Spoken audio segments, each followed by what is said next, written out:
चर्चा करते हैं।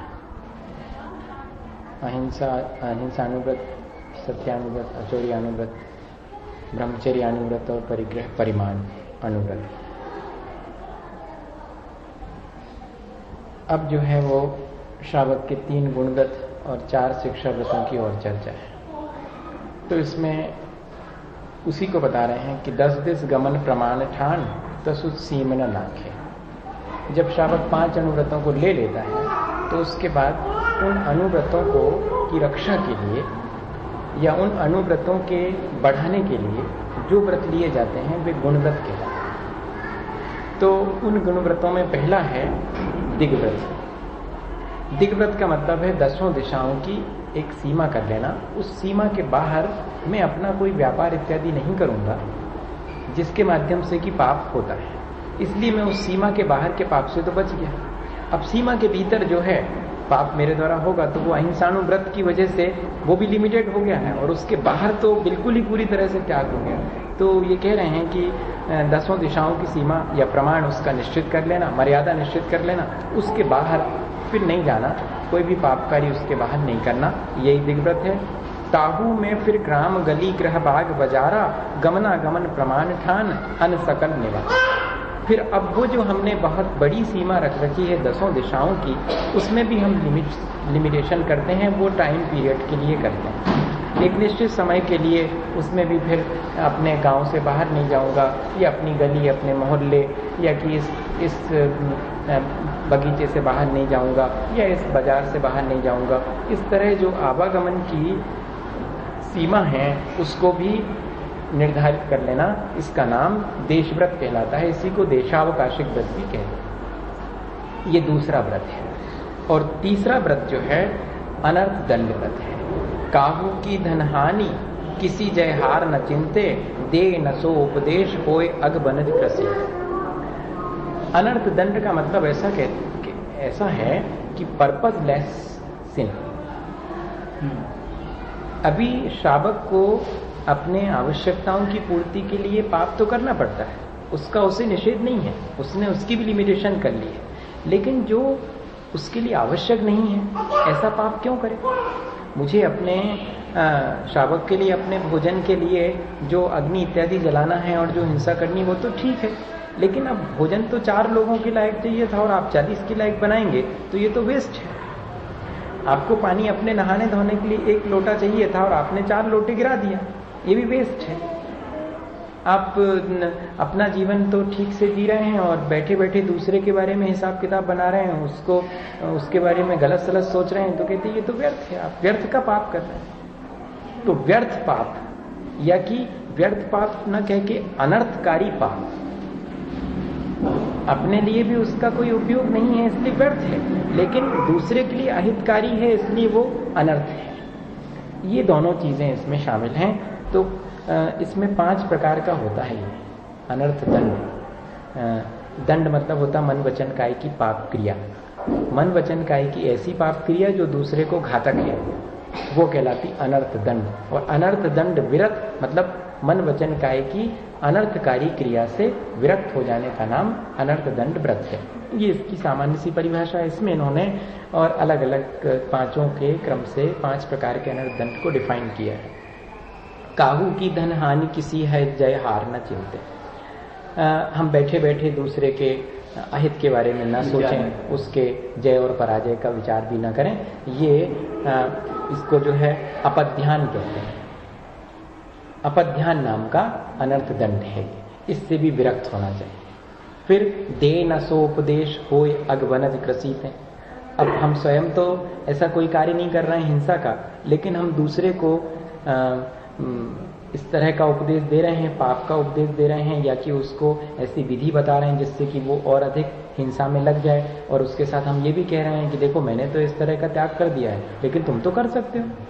तो ऐसा हम उसको उपदेश दे करके और प्रेरित करके और उससे हिंसा इत्यादि का काम करवा रहे हैं, चाहे वो कृषि हो चाहे और दूसरे भी कार्य हो। यहाँ वो मेरे दिल में कई बार आया है, क्योंकि आपने कई बार कहा प्रवचनों में भी कि आप जो भी कार्य करते हैं उसमें पुण्य पाप के आप खुद ही, आपकी फैमिली मेंबर कोई भी, तो जैसे महिलाएं खाना बनाती हैं उसमें बहुत हिंसा होती है, तो उससे जो थोड़ा बहुत भी पाप उनको लगेगा, थोड़ा तो लगेगा, क्योंकि वो तो हिंसा तो हो रही है, तो करती तो पूरी फैमिली के लिए है, उनका उद्देश्य तो पूरी फैमिली के लिए है। तो क्या फैमिली मेंबर्स को भी उसका कुछ हिस्सा? फैमिली मेंबर्स उसका जितना समर्थन करेंगे उतना उनको लगेगा।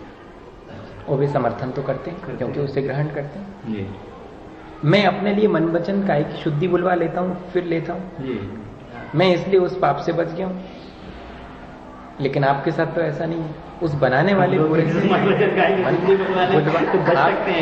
आप अगर इस तरह करेंगे तो आपके पास व्रत भी होना चाहिए। देखिए, जिस व्यक्ति ने पाप नहीं करने का संकल्प कर लिया है और फिर कोई व्यक्ति अगर पाप करता है तो उस पाप को भी वो स्वीकृति नहीं दे रहा है, इसलिए बच पा रहा है। और जिसने अभी पाप का तो त्याग नहीं किया और दूसरे के लिए रोक रहा है, तो रोक रहा है उतना ही उसको लाभ होगा, स्वयं तो उसने भी किया नहीं त्याग। इसलिए अगर आप ये चाहेंगे कि हमने तो अभी त्याग किया नहीं और आप कर रहे हैं तो हम आपका समर्थन भी नहीं करेंगे, तो ये थोड़ा सा तो फिर भी ठीक है, लेकिन 100% आप इसमें सक्सेस नहीं होंगे। आप इतना ही समर्थन करें कि देखो भाई, 4 लोगों के लायक भोजन बनाना उतनी बनाया करे, 10 लोगों का मत बनाया करे। इसका मैं समर्थन नहीं करता कि तुम इतना विस्तार लो और 10 लोगों के लायक। 4 की है तो 4 का तो मैं समर्थन करता हूँ कि अपन सबको जीवना है तो उतना बनाओ। तो उसका समर्थन कर रहे हैं तो उतना हमें भी उसका पाप लगेगा। जो देखिए, वहां से कमा करके व्यक्ति ला रहा है तो घर के लोग जो है उसका समर्थन कर रहे हैं, तो उन्हें भी उतना जितना समर्थन किया है उस संपत्ति का उसका पाप लगेगा। इसी तरह घर कार्यों का भी हमारे भावों पर निर्भर करेगा। तो ऐसा कोई उपदेश जिसके द्वारा हिंसा होती है, पाप होता है, चाहे वो व्यापार हो या खेती वगैरह हो, उसका उपदेश नहीं देगा, ये उसके पापोपदेश अनर्थ दंड से विरक्ति कहलाएगी। और फिर कर प्रमाद जलभूमि वृक्ष पावक न विराधे। और प्रमादवश मतलब उसको क्या कहते हैं, असावधानी। असावधानी या कि बिना प्रयोजन के जल कायक, जल भूमि वृक्ष वनस्पति कायक, पावक मतलब अग्नि कायक, इन और वायु कायक, इन सब जीवों के लिए वो व्यर्थ जो है नुकसान नहीं पहुंचाता है। असावधानी पूर्वक भी इनको नुकसान नहीं पहुंचाया अगर, तो ये जो है प्रमादचर्या नाम का अनर्थ दंड व्रत कहलाता है। राग द्वेष करतार कथा कबहु न सुनीजिए। और जिससे राग द्वेष बढ़ता है ऐसी कथा दूसरे के पास बैठ करके दूसरे की निंदा प्रशंसा वाली कथा नहीं सुनना, यही जो है दुष्श्रुति कहलाती है। मैं तो इसको ये मानता हूं कि गांधी के 3 मंदिर वाला मामला है, बुरा मत देखो, बुरा मत सुनो, बुरा मत करो, वही इसमें आया। अच्छा, 80 धनु हल हिंसोपकरण नहीं दे यस लाधि। और ऐसी चीजें, 80 मतलब तलवार और धनु मतलब धनुष, हल मतलब हल होता ही है, ये सब हिंसा के उपकरण हैं। इन उपकरणों को या पदार्थों को दे करके अपने लिए शाबाशी नहीं लेगा, यश नहीं लेगा, क्योंकि दूसरा व्यक्ति उसके माध्यम से हिंसा करेगा। ये हिंसा दान कहलाता है। इसमें बहुत सारी चीजें आ जाती हैं जो कि हिंसात्मक होती हैं, जिनके देने से व्यक्ति हिंसा कर सकता है। इसमें ये भी आता है कि जैसे किसी पड़ोसी ने अपन से वो मांगी, दिया सलाई मांगी, तो पड़ोसी पर अगर हमारा विश्वास है तो हम दिया सलाई उसे देंगे, क्योंकि वो अपनी अग्नि जलाने के लिए ले रहा है। लेकिन अगर वो दूसरे के घर में आग जलाने के लिए उसका उपयोग कर ले तो फिर हम नहीं देंगे। उसके लिए हम विश्वास कर, प्रति व्यक्ति जिसके ऊपर विश्वास है उसी को ये उपकरण देगा, अन्यथा नहीं देगा। और राग द्वेष करतार कथा कबहु न सुनीजे, ये दुष्श्रुति कहलाती है। बैठ करके दूसरे की निंदा इत्यादि हम नहीं करेंगे, इससे व्यर्थ ही पाप होता है। और हूँ अनरत दंड हेतु अग तिन्ह न कीजे। और दूसरे का जिससे अन्य और भी जो पाप के कारण हैं उन सबको भी वो नहीं करता है। इस तरह से ये 5 अनर्थ दंड के भेद हैं। अनर्थ दंड का मतलब ये है कि बिना प्रयोजन के और पापकारी करना, बिना प्रयोजन के पापकारी से बचना, ये अनर्थ दंड विरति है। ये एक गुण व्रत है। इस तरह से 3 गुण व्रत हो गए, दिव्यव्रत, देशव्रत और अनर्थ दंड व्रत। इसके बाद श्रावक के लिए 4 शिक्षा व्रत कहे गए हैं, जिससे कि उसे महाव्रत या कि मुनि धर्म की शिक्षा मिलती है। गृहस्थ में रह करके भी वो अपने आत्मकल्याण के लिए और ऊंची स्थिति की शिक्षा ले सकता है। वो कैसे ले सकता है? तो सामायिक के द्वारा। तो सामायिक एक शिक्षा व्रत है। धर्म और समता भाव सदा सामायिक करिए। एक ही लाइन में इन्होंने कह दिया कि कुछ समय के लिए अर्थात तीनों संध्याओं में और समता भाव रखना, सुख दुख हर्ष में हर्ष विषाद नहीं करना, लाभ हानि में संक्लेश नहीं करना और समता परिणाम रखना उतनी देर के लिए, या कि पांचों पापों का त्याग करके पंच परमेष्टि का स्मरण करना, ऐसा कह लीजिएगा। ये जो है सामायिक कहलाती है। इसको ये श्रावक के लिए शिक्षा व्रत की तरह है। वो 3 संध्याओं में इसका अभ्यास करें। पर्व चतुष्टय माही पाप तज प्रोसद धरिए। और पर्व और चतुष्टय माही 4 पर्व होते हैं, 2 अष्टमी 2 चतुर्दशी। ऐसे एक माह में 4 पर्व के दिनों में समस्त पाप क्रियाओं का त्याग कर देवे और प्रोषद अर्थात उपवास करे। जैसे 2 चतुर्दशी आए, इसको कैसे माने?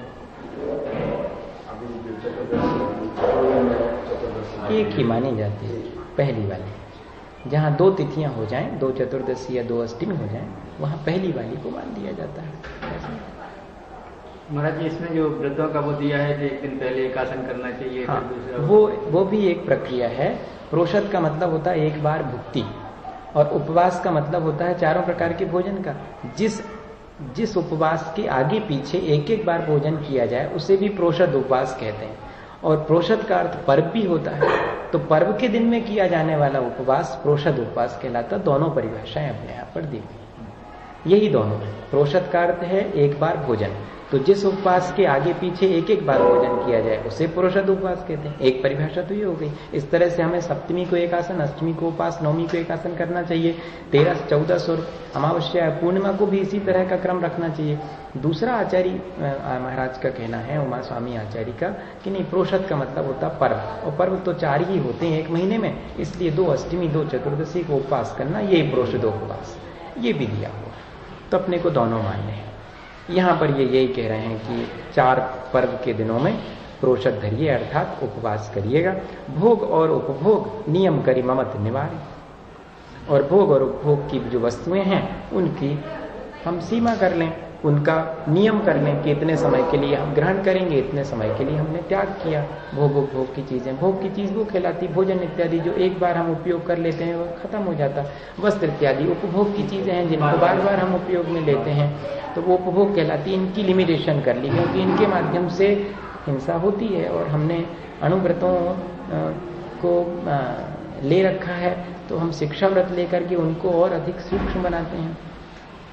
ये इस तरह से तीसरा शिक्षा व्रत है भोगोपभोग परिमाण नाम का, और चौथा शिक्षा व्रत है अतिथि संविभाग। मुनि को भोजन दे फेर निज करई आहार। अपने आहार में से समीचीन विभाग करना अतिथि के लिए, और उसे अतिथि को दे करके फिर स्वयं ग्रहण करना। तो ये मुनि को भोजन दे से अर्थ है यहाँ पर अतिथि से लेना है। अब वो अतिथि उत्तम, मध्यम और जघन, ये तीनों प्रकार का हो सकता है। तो उत्तम तो मुनि महाराज को माना गया है, फिर जो देशव्रती हैं, अनुव्रती हैं, उनको मध्यम माना गया है, जघन सामान्य साधर्मी जन हैं वो माने गए हैं। तो इन सब के लिए पहले अतिथि को भोजन देंगे, अपने भोजन में से विभाग करता है वो, सम विभाग, इसीलिए अतिथि सम विभाग नाम का व्रत रखा गया। अतिथि के लिए भी देना है मुझे, उसमें से एक पार्ट उसका भी है।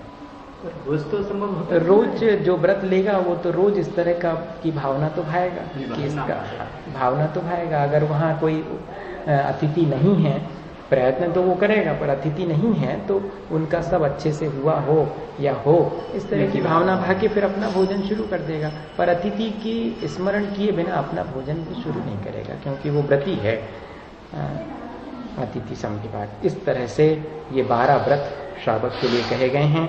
12 व्रत के अतिचार पन न लगावे, मरण समय संन्यास धार पशु दोष न सावे। इन 12 व्रतों में जो अतिचार का मतलब होता है शिथिलता या दोष, तो 5-5 हर एक के अतिचार हैं हर एक व्रत के, वो इसमें ना लगाएं और निर्दोष रूप से अपने व्रतों का पालन करें। और अंत समय में मरण के समय पर संन्यासधारी, संन्यास का अर्थ यहाँ पर संलेखना है, समस्त चीज़ों का त्याग करके और शांतिपूर्वक अपने शरीर को छोड़ देना। तसु दोष नशावे, क्योंकि संलेखना से ही 12 व्रतों में जो दोष जीवन भर लगे हैं वे प्रमार्जित होते हैं। इनका कहना है कि जैसे एग्जामिनेशन होता है तो आपने कितनी स्टडी करी है ये आपके एग्जाम से क्लियर होगा, तो इसी तरह संलेखना इम्तहान है कि हमने 12 व्रतों को निर्दोष पालन किया है, कदाचित उसमें दोष लग भी गए हैं तो संलेखना के द्वारा उन दोषों का भी निराकरण हम कर लेते हैं, हो जाता है। यों श्रावक व्रत पाल स्वर्ग सोलह उपजावें, तय तय जय नर जन्म पाए मुनि भय शिव जागवें। इस तरह से जो श्रावक के 12 व्रतों का पालन करते हैं वे देवायु का बंद करके कहाँ तक जाते हैं, 16वें स्वर्ग तक जाते हैं, और 16वें स्वर्ग में जाकर के वहां से आकर के तहते जय वहां से च्युत होकर के नर जन्म अर्थात पुनः मनुष्य होकर के और महाव्रतों को अंगीकार करके शिव जावें अर्थात मोक्ष को पा सकते हैं। श्रावक के लिए इतना शॉर्ट जो है ड्यूरेशन अपने संसार को काटने का है। तो स्वर्ग जाना ही पड़ेगा महाराज जी, ऐसा नहीं कि मनुष्य जन्म से दूसरा मनुष्य जन्म में संभव नहीं है। इस मनुष्य जीवन में अगर महाव्रत अंगीकार कर लिए तो डायरेक्ट जाने की क्षमता है, और अगर सिर्फ अनुव्रत अंगीकार की है तो फिर आपको एक जगह एक बार स्वर्ग जाना पड़ेगा, वहां से आके फिर महाव्रत, क्योंकि मुनि भय ये तो स्पष्ट, आप मुनि इस जीवन में हो नहीं पाए हैं तो कोई बात नहीं, आपने अनुव्रतों को पालन किया है, चलिए आप एक स्टॉपेज बीच में रुकिएगा, वहां से आकर के फिर हिम्मत जुटाइएगा, फिर मुनि बन करके मोक्ष जाइएगा। इससे ज्यादा शार्ट नहीं, महाव्रत जिसने लिए वो उसी जीवन से जा सकता है, जा सकता है। नहीं, मेरा महाराज जी ऐसे जैसे पंचम काल में आप कहते हैं कि यहाँ से तो नहीं जाएगा नहीं, कोई नहीं, यहाँ से दूसरे भव में जाके और भोग भूमि ये अपने जो कर्म भूमियां हैं उनमें वहाँ ले ले, वहाँ कर्म भूमि में जाएगा तो सम्यक दर्शन से रहित जीव होगा तो जाएगा, नहीं तो सम्यक दर्शन से युक्त व्रती व्यक्ति होगा तो देव के अलावा कहीं नहीं जाएगा। मतलब एक भक्त तो उसको और ज्यादा लगेगा, ज्यादा लगेगा, चाहे महावृत्ति भी हो। हाँ, कोई इस तरह से ये चौथी ढाल आपके पूरी